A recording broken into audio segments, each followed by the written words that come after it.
예, 이렇게 만나 뵙게 돼서 반갑습니다. 제가 사실 정치하면서 과학기술에 대해서 얘기할 기회가 많지 않았습니다.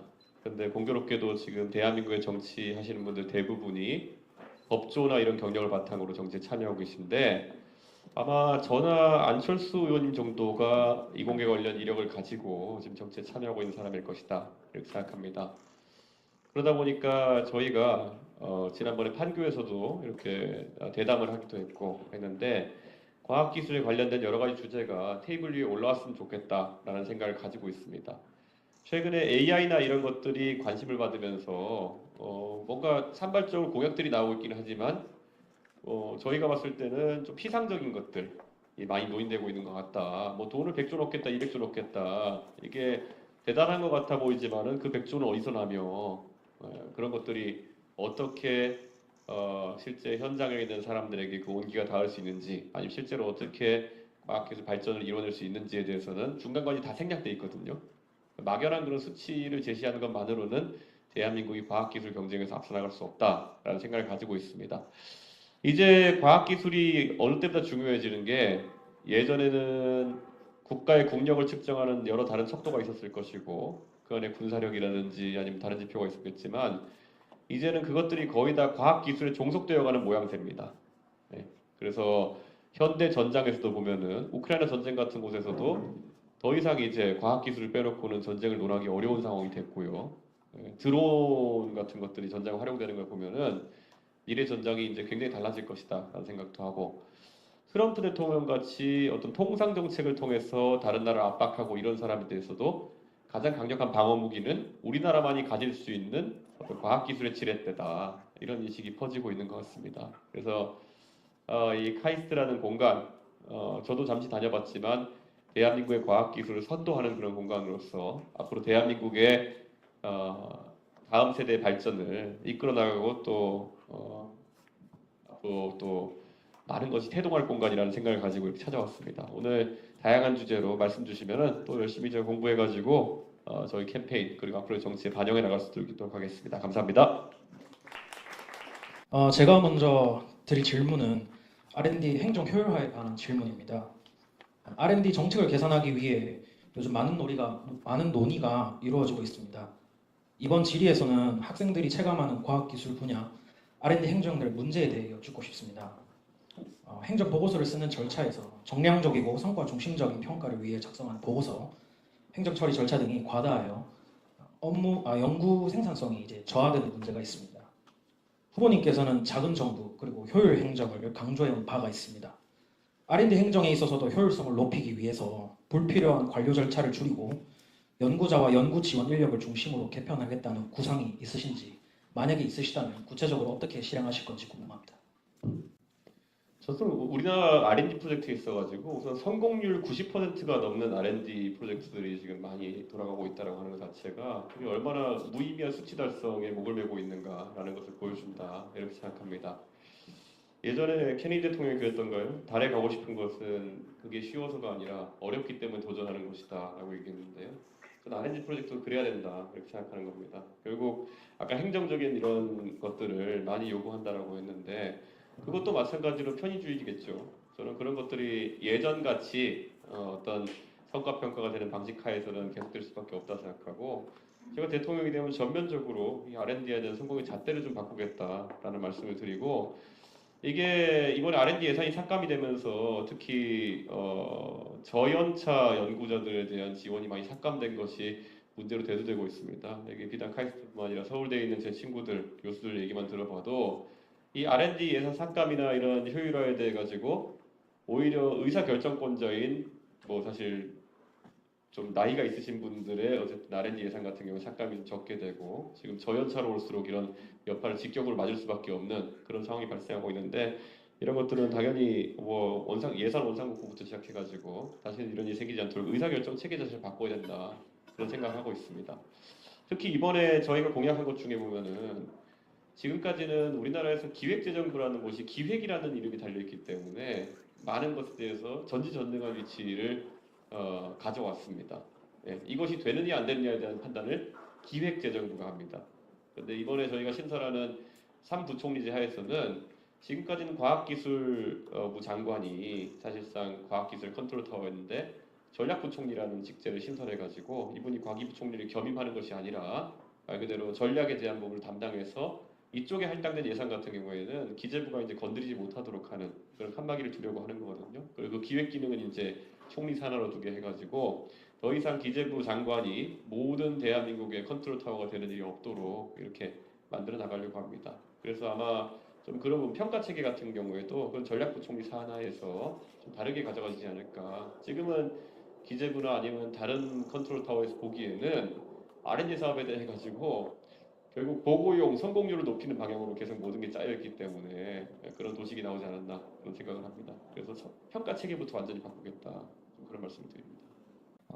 저는 이제 인재 유출 관련 질문을 드리려고 합니다. 인재가 유치되는 환경에서 국내 연구 인력이 해외에 나가지 않고 국내에서 안정적으로 연구를 하고 대한민국의 과학기술 발전과 가치 창출을 위해 일할 수 있는 환경을 만들기 위해서 보고자님 혹은 사회가 어떤 노력을 해야 되는지 궁금합니다.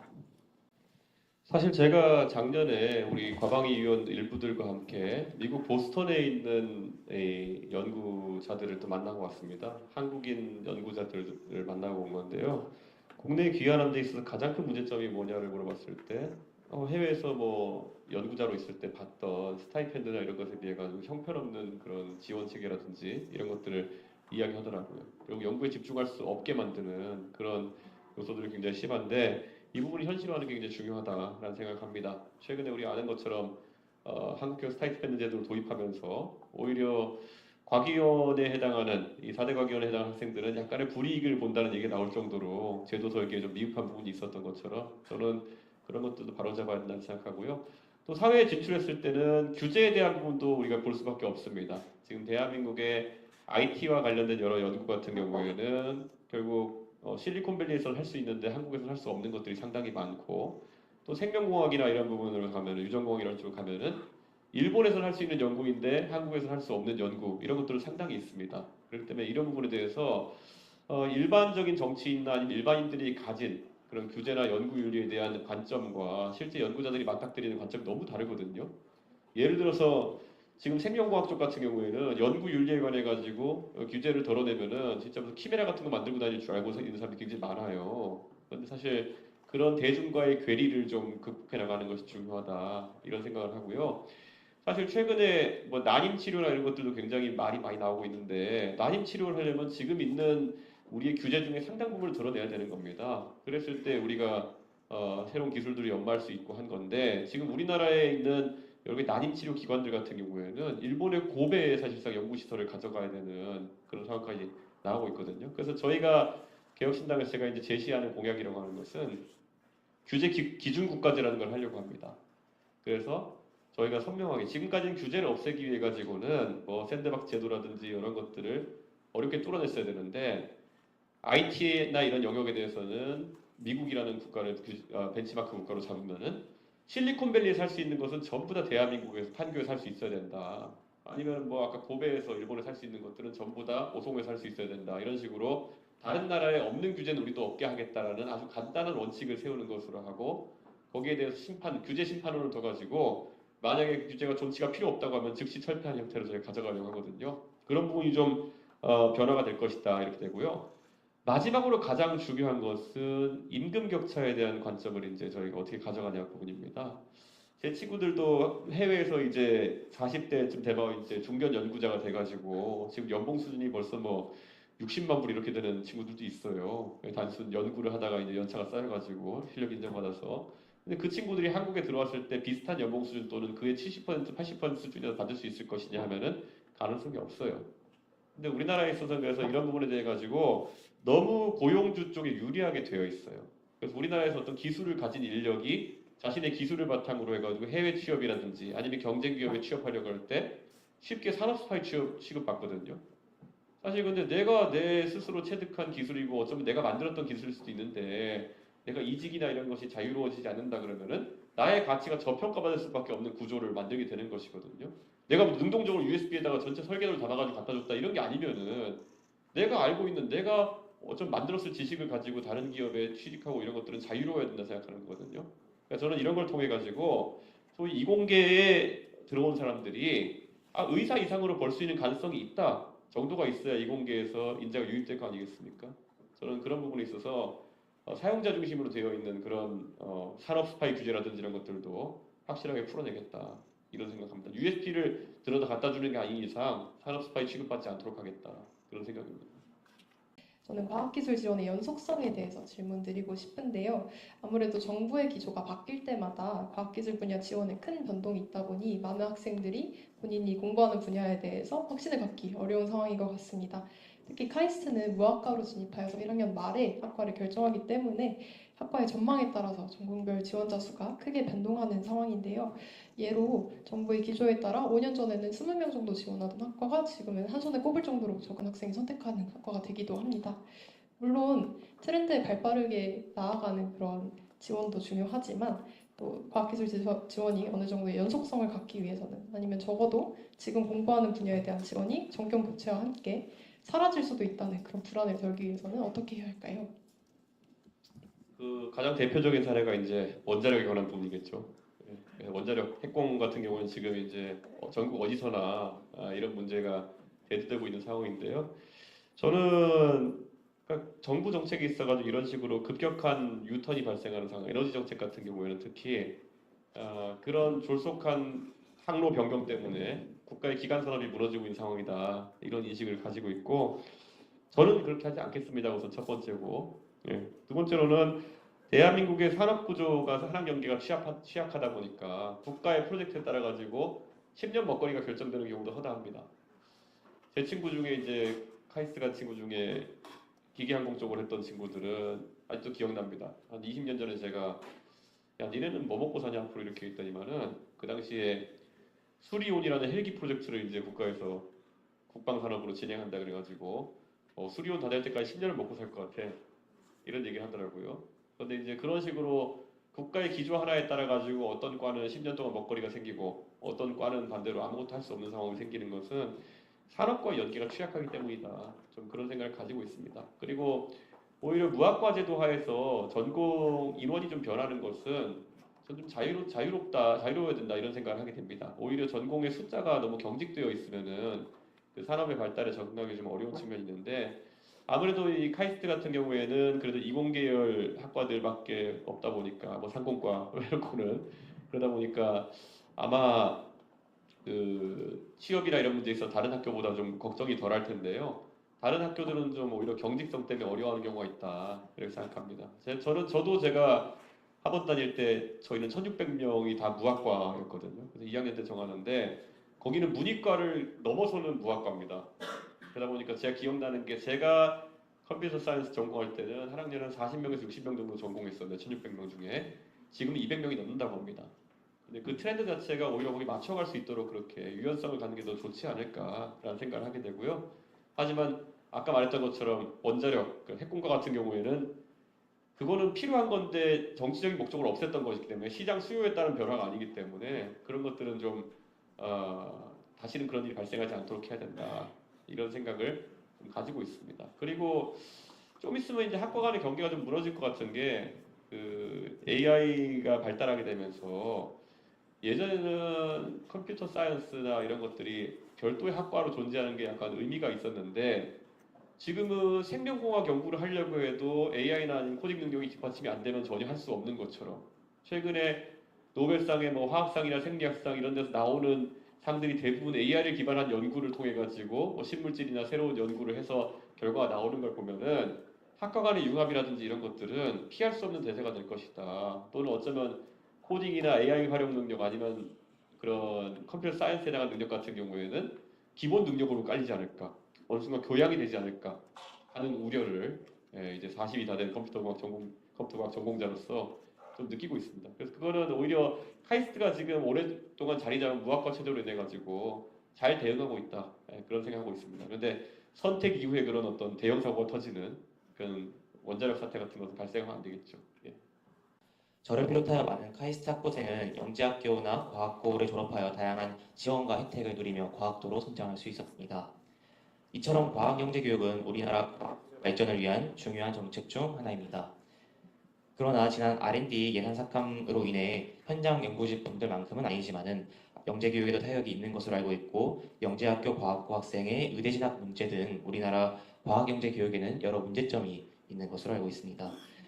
이준석 후보님께서는 이러한 문제들을 어떻게 해결해야 한다고 생각하십니까? 아울러 장기적으로 우리나라 과학 영재 교육이 어떻게 변화해야 하는지에 대한 비전이 무엇인지 궁금합니다. 사실 의대 열풍이 불고 이런 것은 불확실성에 대한 그런 사람들의 심리 표출이라 이렇게 생각합니다. 결국에는 과학기술이 저는 85년생이기 때문에 90년대 초에 위인전 같은 거 그 당시 있던 시절에 위인전 읽으면서 크다 보면은 왜 과학자가 되고 싶었을까? 아니면 왜 과학을 공부하고 싶었을까?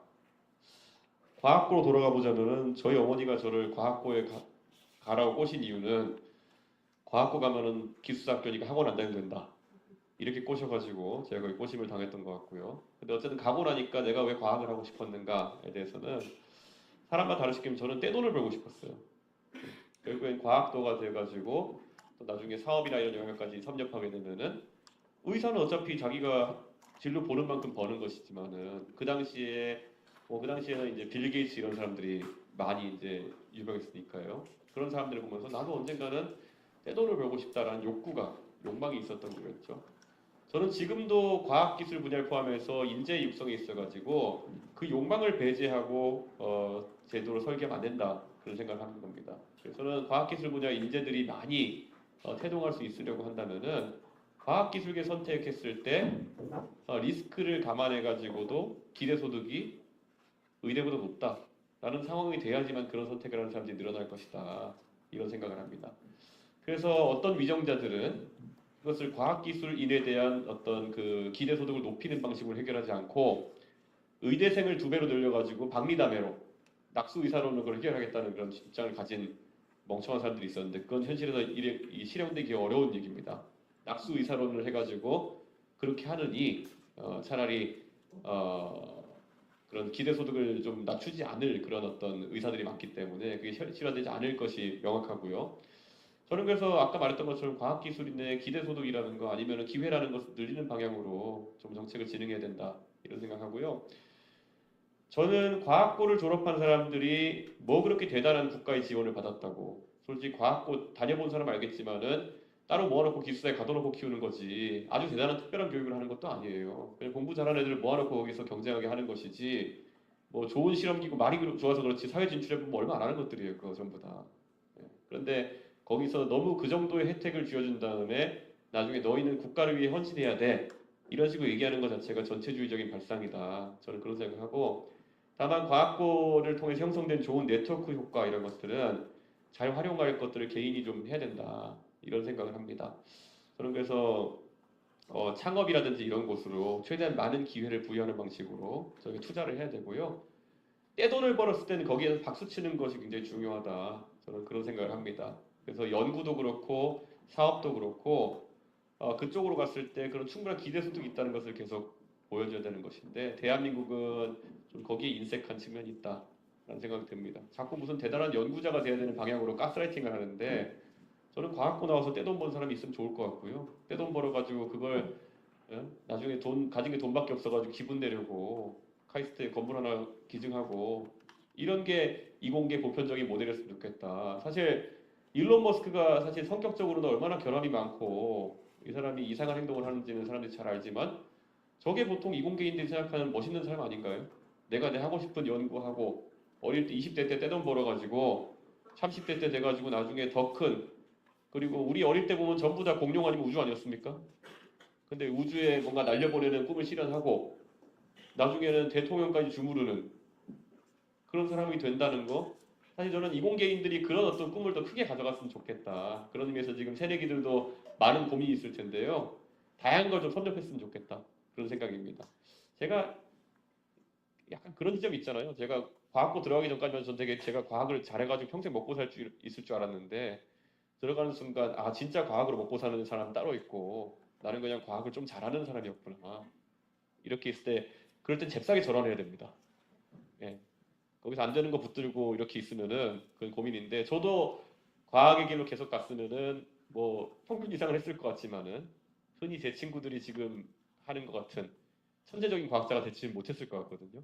그러니까 저는 그런 다양한 진로에 대해 가지고 과학계나 아니면 이공계에서 좀 이제 평가를 좀 다르게 해야 될 것 같다. 저는 아니 뭐 안철수 의원 같이 응?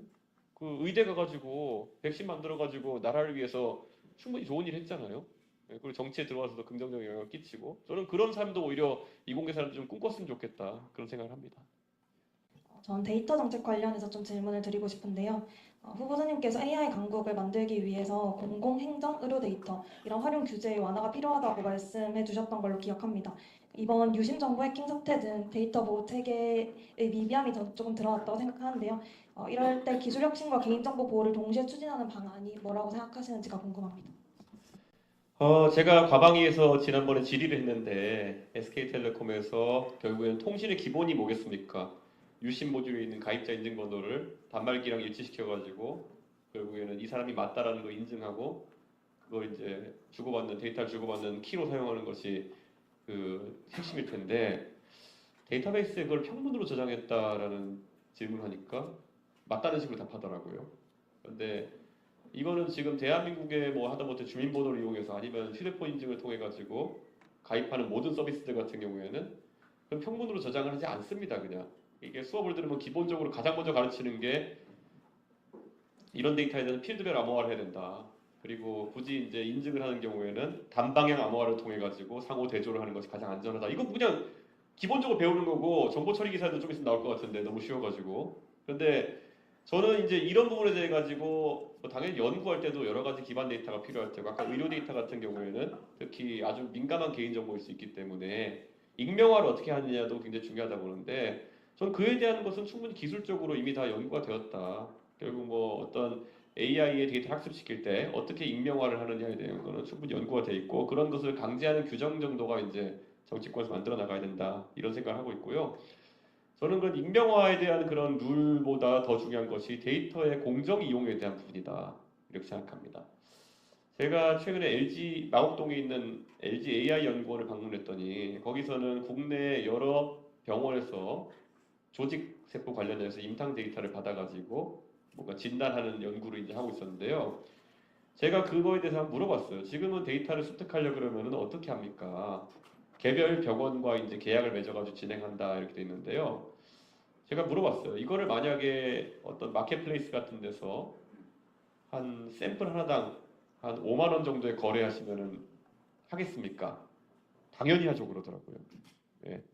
근데 제가 이런 거를 얘기했던 이유가 뭐냐면요. 지금은 의료기관에서 데이터를 저희가 뭐 수집하고 싶어서가 아니라 치료하다 보면 이제 수집을 하잖아요.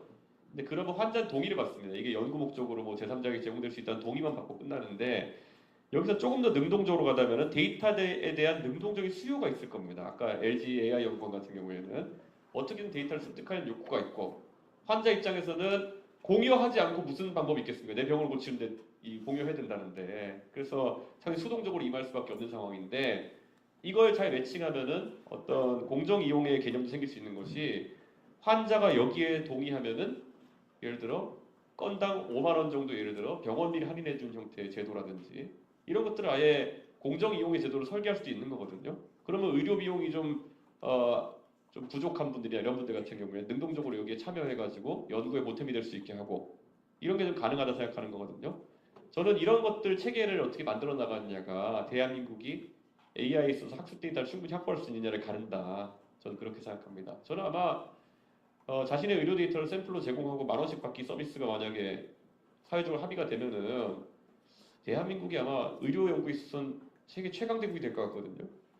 이게 보면 할아버지 할머니들 전부 다 핸드폰에다가 그 10,000원 받으려고 캐시 슬라이드 이런 거 깔아가지고 쓰는 나라인데 거기다 만보기 다 달고 다니고 이런 나라인데 저는 병원 갔을 때마다 뭐 그런 거 몇만 원을 준다고 하면은 기꺼이 다 의료 데이터 제공하고 그걸 바탕으로 연구자들이 데이터 찾아다니면서 고생할 것 없이 어떤 뭐 마켓이라고 표현할 것까지는 아니지만 공정 이용 데이터의 창고가 있으면은 내가 하고 싶은 정보를 언제든지 조회할 수 있고 그것이 꼭 대한민국 연구자들에게만 해당되는 것이겠습니까?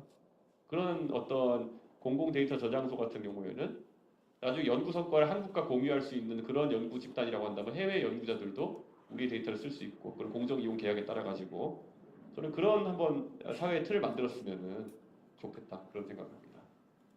예.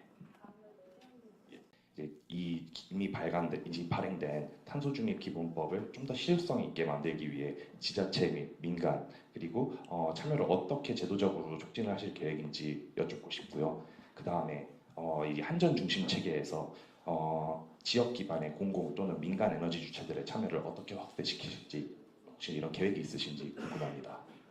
사실 이 문제가 민감한 게요. 대한민국의 전력 산업이라는 것이 발전사는 이제 뭐 경쟁은 아니고 이제 발전사가 분할돼 가지고 그런 발전사별로 민간 발전소까지 포함해 가지고 매입하는 체계로 바뀌었지만은 전력 거래가 더 활성화되기 위해 가지고 송배전 부분에 대한 대대적인 개혁이 필요하다 이런 말씀을 드리고자 합니다. 사실 최근에 분산에너지법이 이제 가동되기 시작하면서 지역에 우리나라의 대부분의 발전 역량은 남해안 쪽에 있지 않습니까? 경상도 쪽에 원전이 많고 전라도 쪽에도 영광 원전 이렇게 있고 한데 이런 것들이 사실 수도권에서 대소비지에서 이제 사용되면서 송전 비용, 배전 비용이 많이 들어가지고 불공정성이 이제 계속 지적되고 있는 것인데 분산에너지법에 따르면은 결국에는 지역에 있는 기업들이 그러니까 전력 생산지에서 가까운 곳에 있는 기업들이 낮은 전기료 혜택을 받게 돼 있어서 그런 산업의 재배치 같은 걸 좀 기대해 볼 수 있다. 이런 게 첫 번째고요. 우리나라가 이제 연방 정부가 아니라 지자체 수준이기 때문에 지자체 단위에서 할 수 있는 일이 많지 않습니다. 예를 들어 이런 전기요금 체계나 이런 것에 대해서 조례로 어떻게 뭐 도움 주고 할 수 있는 게 적거든요. 그래서 저는 이번에 제가 지방 자치단체로의 과감한 어쨌든 권한 이양을 제가 지금 이야기하고 있고 하다못해 법인세 같은 것들도 지방이 좀 정할 수 있게 하겠다라는 얘기를 제가 하고 있는데요. 에너지 정책도 좀 마찬가지여야 된다 이런 생각을 합니다. 지금 여러 가지 신재생 에너지의 태동과 함께 가장 많은 사람들이 고민하는 것은 전력계통의 안정화에 대한 부분일 거고 지금같이 아까 말했던 송배전이 너무 장거리화되는 그런 상황 속에서는 이걸 꾀하기 어려운 측면이 있습니다. 그런데 한 가지 이제 떠오르는 것 중에 하나가 지역에 예를 들어서 에너지 정책을 어느 정도 지자체가 스스로 설계할 수 있다 그러면은 예를 들어 ESS 역할을 할 수 있는 여러 가지 저장소의 공급이라든지 지금 저만 해도 지금 아이오닉5 타고 다닌 지 한 4년 다 돼 가는데요. 전기 자동차 하나하나가 훌륭한 ESS가 될 수 있기도 합니다. 그래서 그런 것들을 그리드화하자는 얘기도 지금 나오고 있고 여러 가지 정책이 있는데 시범적으로 해볼 수 있는 것 공간 자체가 없어요. 그런데 제주도나 이런 곳에서 이제 사실상 에너지 중립 그 섬을 만들기 위해 가지고 항상 노력했던 것처럼 어느 정도 자치권이 부여된 곳에서는 새로운 시도들을 해볼 수 있거든요. 그래서 저는 지자체별로 이런 법인세나 최저임금이나 이런 부분은 자유화가 해가지고 에너지 정책에 대한 어느 정도 자유화도 좀 해야 되는 것이 아닌가 그런 생각을 하고 있습니다. 그리고 한편에서 저는 기후환경이나 에너지 쪽에서 약간 걱정되는 것이 최근에 저랑 경쟁하고 있는 이재명 후보께서 해상풍력에 대한 관심을 굉장히 많이 보여주고 계시거든요. 그런데 이 해상풍력이라는 것이 이게 이재명 후보님을 제가 비판하려고 하는 것보다는 이분은 뭐 한 가지에 대해서 말씀해 놓으시면 그 다음에 그거를 합리화하기 위해서 계속 뒤에 뭘 끌어내는 그런 경향성이 있거든요. 그래서 이제 이분이 아마 전라도 지역의 표를 좀 받고 싶으셨던 것 같아요. 그러니까 우리가 해상풍력하기 좋은 곳은 수심이 얕고 이제 서해안에 있는 지역들이 해상풍력의 메카가 될 가능성이 있으니까 그쪽에 바람개비를 많이 설치하겠다 이런 얘기가 덧붙여서 그 다음에 나온 얘기 뭐냐면 그 바람개비를 뭐 할 거냐 전라도 전기 쓸 게 별로 없는데 뭐 할 거냐 그랬더니만은 바로 나온 게 해남에다 데이터 센터 짓겠다 이런 얘기를 하거든요. 근데 이제 해남에 데이터 센터 지으면 기본적인 상식으로는 해남에는 우리나라 해저 케이블이 안 들어가거든요. 데이터 케이블이 대부분이 부산으로 들어오거든요. 일본과의 연결이나 이런 것들이. 그러니까 그럼 또 해남까지 뭘 갖고 와야 될까? 이런 식으로 에너지 정책 때문에 다른 산업을 끌어들이고 이렇게 하면서 국가를 엉망으로 만들 수 있는 그런 상황이 되기도 하는데 저는 에너지 정책 가지고는 너무 급진적이고 이렇게 그냥 지역에 환심사려는 정책들이 나오지 않았으면 좋겠다. 저는 그런 생각을 합니다. 사실 아까 또 원자력이나 핵에 대해서 핵공유에 대해서 얘기 나왔지만은 사실 그때 태양광 패널에 대한 문재인 정부의 정책이 단순히 에너지 정책이었다 보기는 어려운 측면이 있습니다. 그게 아시는 분 아시지만 농지에다가 태양광 패널 깔아놓고 시간이 어느 정도 지나면 이제 용도 전환이 가능해져가지고 상당한 수익을 볼 수 있는 구조가 있었거든요. 그래서 저는 그런 것들이 사실 좀 카르텔화된 그런 에너지 정책 때문에 우리 국민들이 피해를 보는 지점이 아닌가 생각하긴 합니다. 그리고 지금까지는 기후나 에너지에 대한 부분이 대한민국이 별로 관심을 안 쏟는 분야였는데요.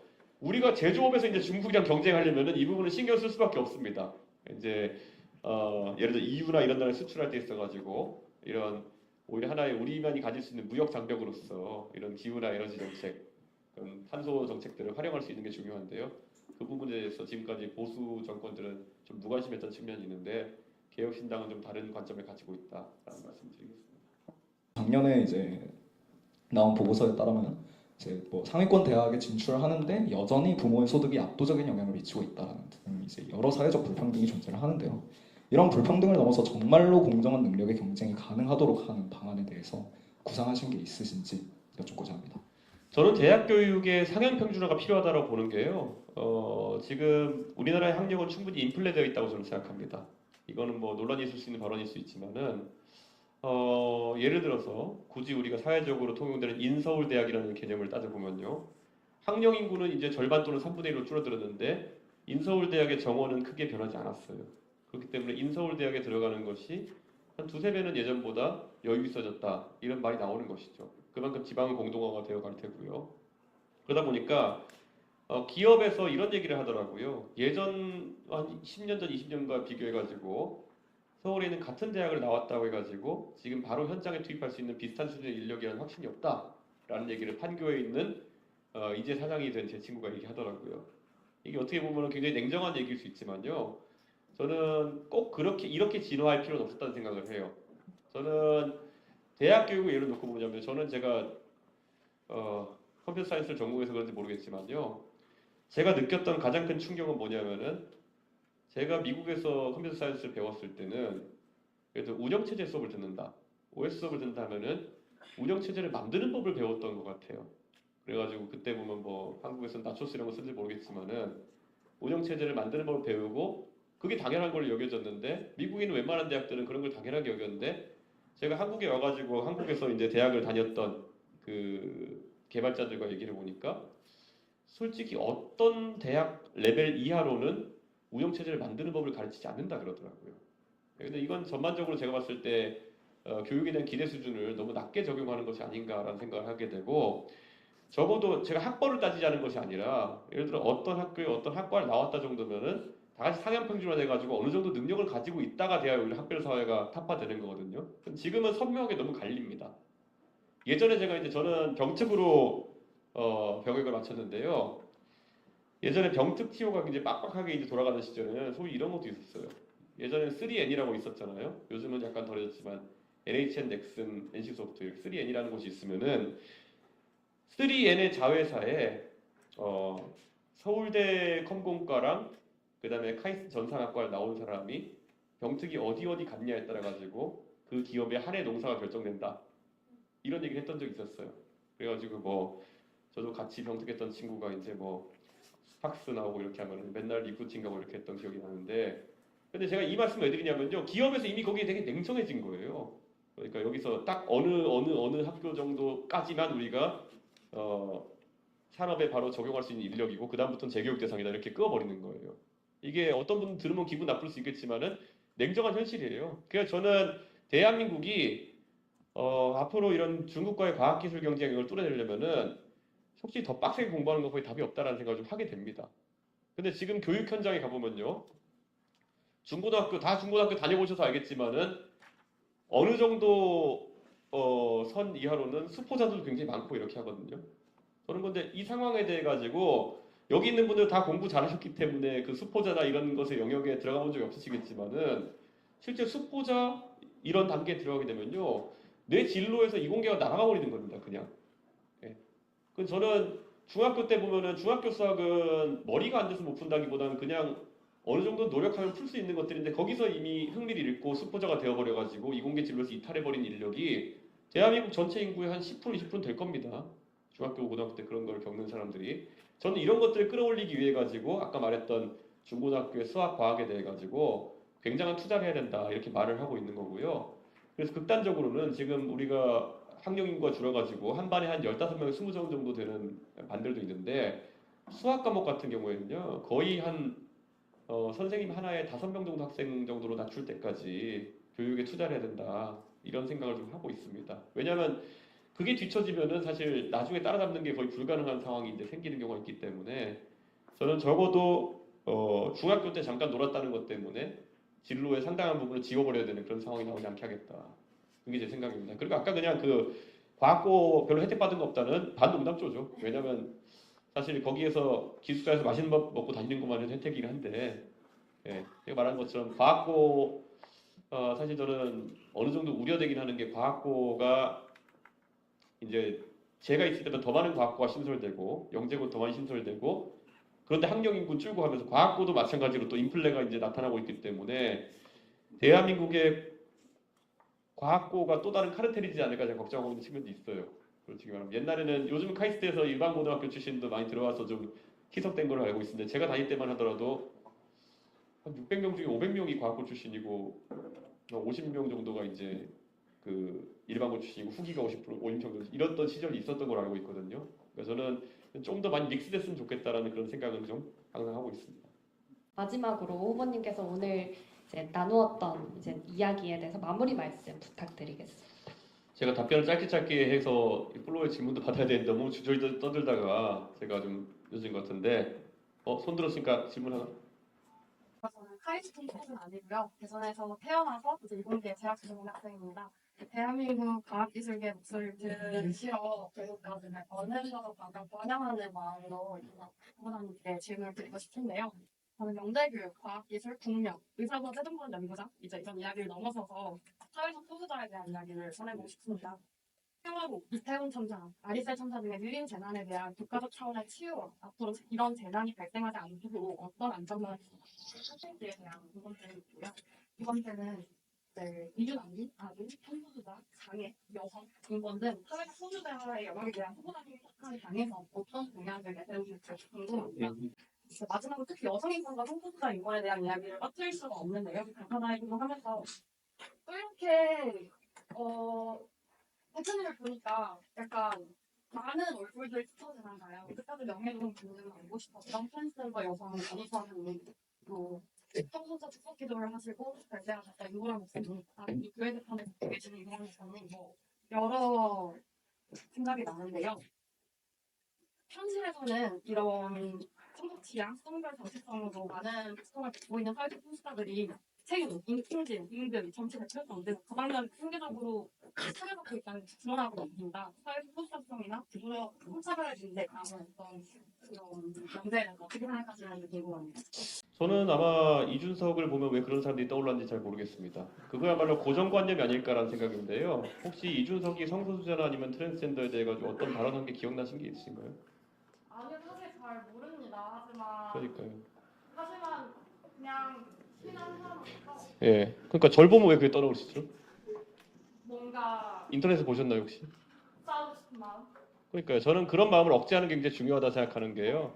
저는 전장현이 지금 가장 잘못하는 것 중에 하나가 뭐냐면 엉뚱한 사람한테 가서 화풀이하고 있기 때문에 그런 거거든요.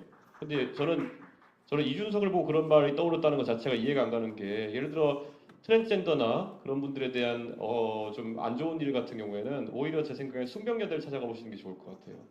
숙명여대 이제 소위 말하는 터프라고 하는 사람들이 결국엔 트랜스젠더로서 메일 투 피메일, MTF 트랜스젠더이신 분들이 숙명여대 입학하려고 했을 때 숙명여대 구성원들이 상당히 거기에 대해서 부정적인 반응을 보여가지고 입학하는 걸 취소하셨잖아요.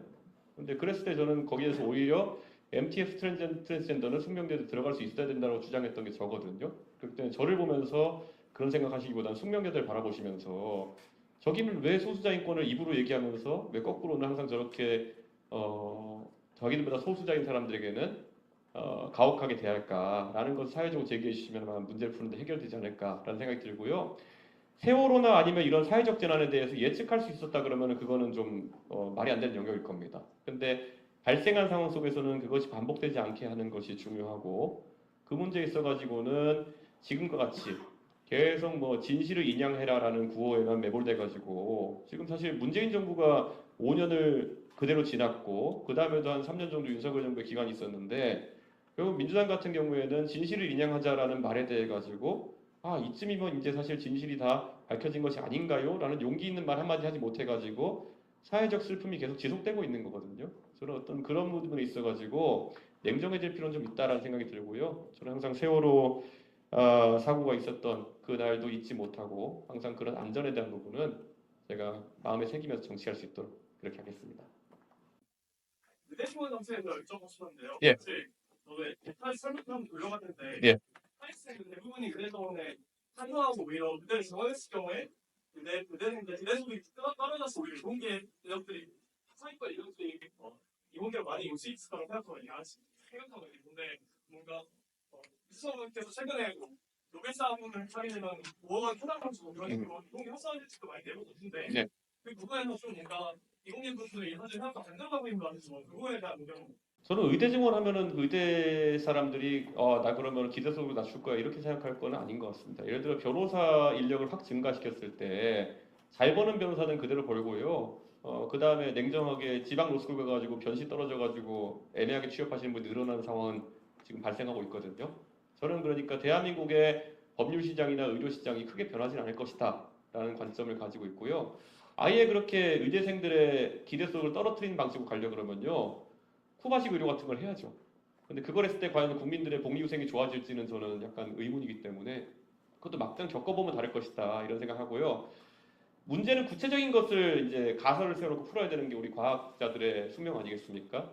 그렇게 했을 때 어떤 가설을 세우는 것인지 저는 이해가 가지 않아요. 예를 들어 의대 증원해가지고 의대생이 다수가 되게 되면은 떠밀려가지고 경상남도 산청군에 가가지고 산부인과를 개업할 것이다. 이 가설이라면 저는 그 가설은 성립하지 않을 것이라 봐요. 나중에. 왜냐?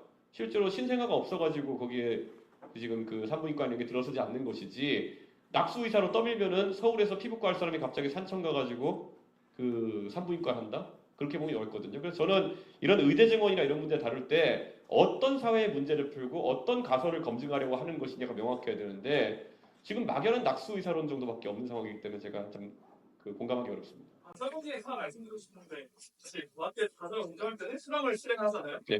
하지만 현재 의료계에서 뭔가 실험을 하려고 하면 증원권을 강화하려고 하면 특히 지원을 하려고 하면 국민의 생명을 걸고 반대하기 때문에 실험 자체를 하지 못하고 있습니다. 그래서 가설을 통해 검증하는 것 자체가 의료계 반대 때문에 계속해서 맞추고 있는 상황이고요.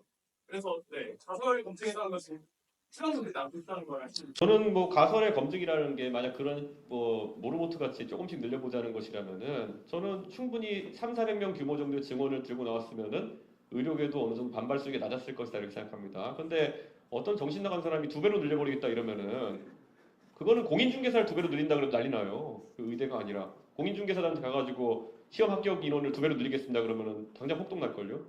뭐 다른 영역도 마찬가지일 겁니다. 예를 들어 간호사를 2배로 늘린다 그러면 폭동 날 거고요. 그러니까 저는 그거는 전혀 정치를 하면 안 되는 사람이 정치를 했기 때문에 발생하는 문제고 좀 그거는 좀 아웃라이어에 해당하는 상태가 아닌가 그런 생각합니다. 만약에 의대 증원을 한다 그러면 처음에 나왔던 안대로라면은 카이스트나 포항공대에 예를 들어 의공학 연구를 위한 연구 중심 의대를 설립한다 이 정도의 개념에 대해 가지고는 개혁신당도 관심을 가지고 있었거든요.